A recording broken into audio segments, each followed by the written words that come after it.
एक बेटी की बात करें तो वो अपने आप को अपने पिता की छत्र छाया में सबसे ज़्यादा महसूस करती है और उसे लगता है कि जब तक उसके पापा उसके साथ है उसका कोई बाल भी बाका नहीं कर सकता है। और एक पिता भी अपनी बेटी की सारी ख्वाहिशों को पूरी करने में किसी भी हद तक जाने को तैयार रहते हैं।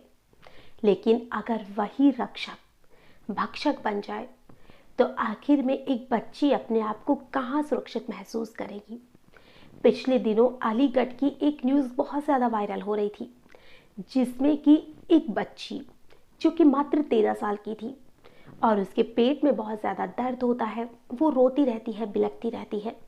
तो उसी के पड़ोस में रहने वाली एक महिला उसे डॉक्टर के पास लेकर जाती है और जब उसे डॉक्टर के पास लेकर जाया जाता है तो डॉक्टर जब उसका चेकअप करता है तो उस महिला से कहता है कि ये लड़की 4 महीने की प्रेग्नेंट है।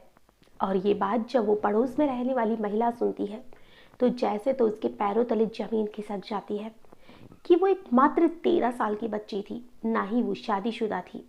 और वो इन सारी चीज़ों को घर जाती है और उस बच्ची की चाचा से कहती है। हालांकि जो उसके चाचा थे वो जानते थे कि ये सारी करतूत उसी के पिता की है और वो उसी के पिता के पाप को अपने पेट में पाल रही है। लेकिन आखिर में उस चाचा को ये नहीं पता था कि वो बच्ची प्रेग्नेंट है, क्योंकि उस पिता ने उस बच्ची का रेप किया था, उसकी माँ के साथ भी वो ज्यादती करता था। ये बात तो उसका चाचा जानता था और इन्हीं सारी चीज़ों में जो उसका पिता था उसने उसकी माँ की जान ले ली थी और वो कुछ साल जेल में भी गया था। लेकिन वो जेल से कुछ समय के लिए छूट जाता है, उसे बेल मिल जाती है। और जब वो घर आता है तो वो रास्ते में जब घर आ रहा था, शराब उसने जेल से छूटते ही पी ली थी।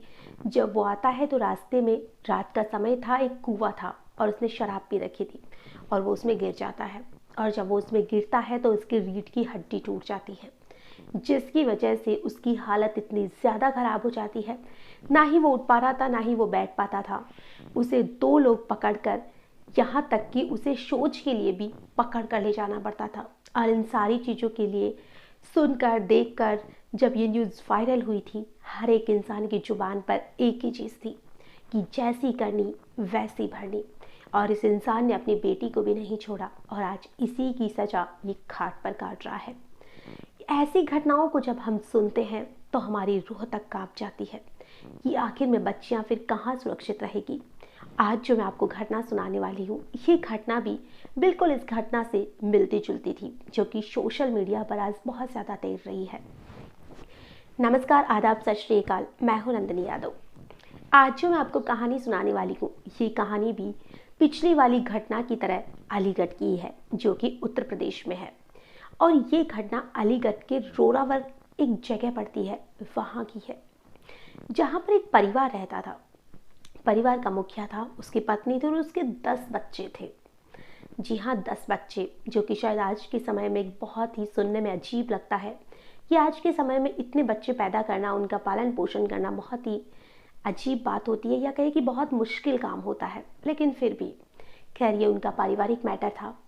और जो परिवार का मुखिया था, वो उसका एक वीडियो सोशल मीडिया पर बहुत ज़्यादा वायरल हो रहा था, जिसमें कि वो व्यक्ति अपनी ही पत्नी को एक झूठी थाली थी जो बहुत ज़्यादा गंदी हो रही थी, और उस थाली को अपनी पत्नी को कह रहा था कि इस थाली को तुम्हें चाटना है। वो पत्नी हाथ जोड़ रही थी, रो रही थी, गिड़गिड़ा रही थी कि प्लीज़ मुझे मारना मत, आप जैसा कहेंगे मैं वैसा ही करूँगी। और वो रोज़ उस गंदी थाली को चाट रही थी। साथ ही एक दूसरा वीडियो फिर से वायरल होता है, जो भी उसी इंसान का था, और इसमें वो इंसान इससे भी ज़्यादा खतरनाक हरकत कर रहा था, जिसमें वो अपनी बेटी का हाथ पकड़ता है और उसके साथ ज़बरदस्ती करने की कोशिश करता है। ये दोनों वीडियो सोशल मीडिया पर बहुत ज़्यादा वायरल हो रहे थे। जब ये गांव के लोगों के पास फैलते हैं तो गांव का मैटर था, तो लोगों ने इसे जमकर वायरल किया कि इसी गांव का वो व्यक्ति ऐसी हरकत कर रहा है। और जब ये सारी चीज़ें बहुत ज़्यादा वायरल हो जाती है तो ये पुलिस तक भी पहुंच जाती है। और ये चीज़ जब पुलिस तक पहुंचती है तो अलीगढ़ की जो पुलिस थी वो कहती है कि ये मैटर जहाँ का भी है, इसके बारे में तुरंत पता करो कि ये मैटर कहाँ का है, जिसमें एक शराबी व्यक्ति जो अर्धनग्न अवस्था में था और वो एक बच्ची को पकड़कर अपनी तरफ खींच रहा था और वो बच्ची पापा पापा कह के उसे रोकने की कोशिश कर रही थी और वो उसके साथ रेप करने की कोशिश कर रहा था। मामला बहुत ज़्यादा बढ़ रहा था। पुलिस ने पता किया कि ये सारा मामला अलीगढ़ के ही रोड़ावर का है और पुलिस जब वहाँ पर पहुँचती है, उसकी पत्नी से बातचीत करती है, तो उसकी पत्नी जो पुलिस को बताती है उसको सुनकर तो हर इंसान के रोंगटे खड़े हो जाते हैं कि आखिर लोगों को हो क्या रहा है। क्योंकि जो उसकी पत्नी थी वो कहती है कि 2003 में उसकी शादी हुई थी। शादी के 1 साल के बाद में उसकी बेटी पैदा हो जाती है और जो उसकी बेटी थी वो ही आज वो थी जो उस वीडियो में दिख रही थी। और जब उसकी बेटी पैदा होती है उसके बाद में उसके लगातार 1-1 साल के गैप में, 2-2 साल के गैप में उसके बच्चे पैदा हो रहे थे और कुल मिलाकर उसके 10 बच्चे हो चुके थे। एक दिन जो उसका पति था वो शराब के नशे में घर आता है और जब वो शराब के नशे में घर आता है तो वो घर आने के बाद में जो उसकी बेटी थी उसके साथ ज़बरदस्ती करने की कोशिश करता है। जो उसकी माँ थी वो उसे रोकने की कोशिश करती है लेकिन उसका पिता नहीं मानता है। उसकी माँ को एक कमरे में बंद कर दिया जाता है। उसे धमकी दी जाती है कि अगर चिल्लाने की कोशिश की तो मैं तुम्हारी बेटी की जान ले लूँगा। अब उसका पिता अपनी ही बेटी के साथ रेप करता है और उसकी माँ कुछ भी नहीं कर पाती है। लेकिन ये उसकी माँ की बहुत बड़ी बेवकूफ़ी थी कि जब उसे खोल दिया गया था, जब सुबह हुई थी तो वो किसी को कह सकती थी, पुलिस में कंप्लेंट कर सकती थी, किसी से मदद मांग सकती थी, लेकिन उसने इस चीज़ को दबा दिया और साथ ही उसने अपनी बेटी से भी कहा कि तुम ये चीज़ किसी से मत कहना, नहीं तो हमारी समाज में बहुत ज़्यादा बदनामी होगी। और वो बच्ची ये सारी चीज़ें चुपचाप सह लेती है। अब ये जो उसका सहना था वो उस पर बहुत ज़्यादा भारी पड़ जाता है। अब उसके पिता का ये रोज का काम हो चुका था। वो घर आता और जब भी उसका मन करता वो अपनी ही बच्ची के साथ रेप किया करता था और इन सारी चीज़ों को करते हुए उसे 6 साल का समय हो जाता है। 6 साल हम सोच सकते हैं कि कितना लंबा वक्त होगा जब उस मासूम सी बच्ची ने ये सारी चीज़ें सही होगी।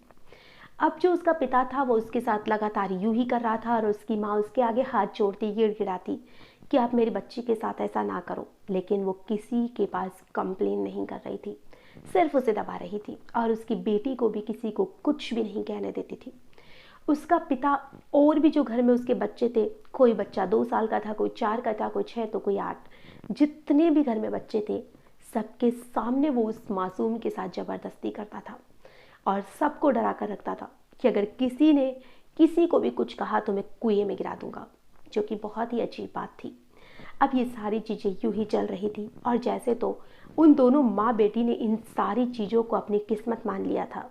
और अब एक दिन जब उसका पिता था वो उसकी जो छोटी वाली बेटी थी उसके साथ भी एक रात ज़बरदस्ती करने की कोशिश करता है, लेकिन आज जो उसकी माँ थी वो आज जागती है, यानी कि वो अब उसके साथ जब ज़बरदस्ती करता है तो उसके पिता का हाथ पकड़ लेती है और उसे धक्का दे देती है और उसे कहती है कि बड़ी बिटिया के साथ आपने जो किया उससे मैंने अपनी किस्मत मान लिया था, लेकिन अब नहीं।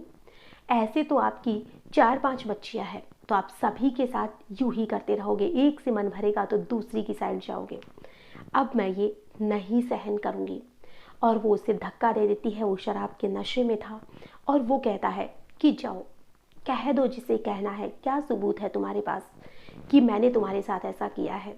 तो वो कहती है कि वो तो पुलिस सबूत खुद ढूंढेगी, लेकिन फिर भी उस महिला को लगा कि कहीं ऐसा ना हो कि मैं तो इतनी मेहनत कर रही हूँ, अपना सब कुछ दांव पर लगा रही हूँ, लेकिन कहीं इसे सज़ा ना मिले और इसे सज़ा मिलनी बहुत ज़रूरी है।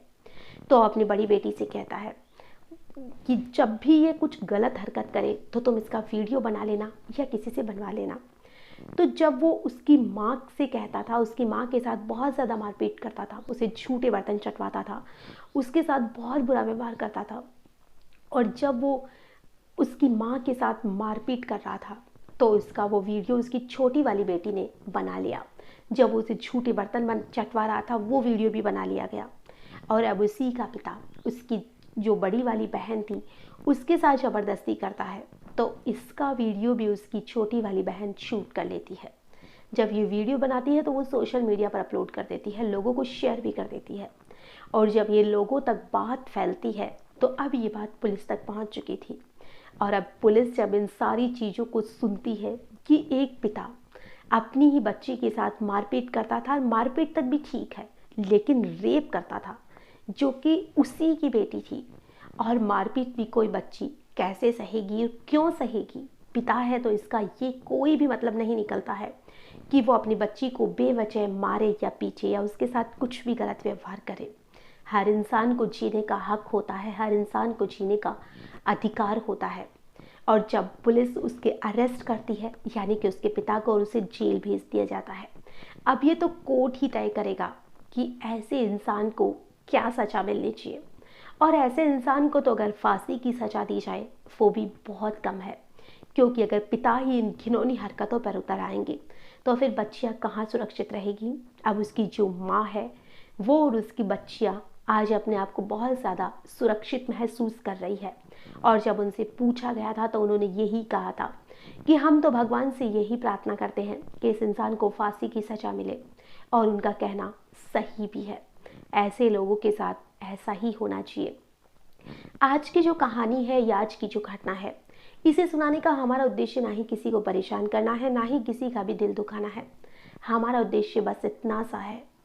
पहली बात तो अगर घर का कोई भी सदस्य या बाहर का सदस्य अगर किसी के साथ भी गलत करता है, किसी भी आपराधिक घटना को अंजाम देता है, तो उसे आप चुपचाप मत सहिए, क्योंकि अगर आपने एक बार उस चीज़ को सहन कर लिया तो आपके साथ ये चीज़ हमेशा होगी, बार बार होगी, क्योंकि उस इंसान को इन सारी चीज़ों से बढ़ावा मिल जाएगा कि ये कुछ नहीं कर सकती है और ये कुछ भी नहीं करेगी। अगर आपके साथ कुछ भी गलत होता है तो उसमें पहली बार में ही आप आवाज़ उठाइए, जिससे कि आपके साथ गलत होने से बचा जा सके। और अगर कोई भी व्यक्ति ऐसी हरकत करता है तो उसे तो शर्म आनी चाहिए। वो इंसानियत के नाम पर एक धब्बा है, जिसे कि ना ही जीने का हक है और ना ही समाज में रहने का कोई हक है। आज की जो कहानी है इसमें बस इतना ही। फिर मिलेंगे किसी नई घटना के साथ, तब तक के लिए नमस्कार।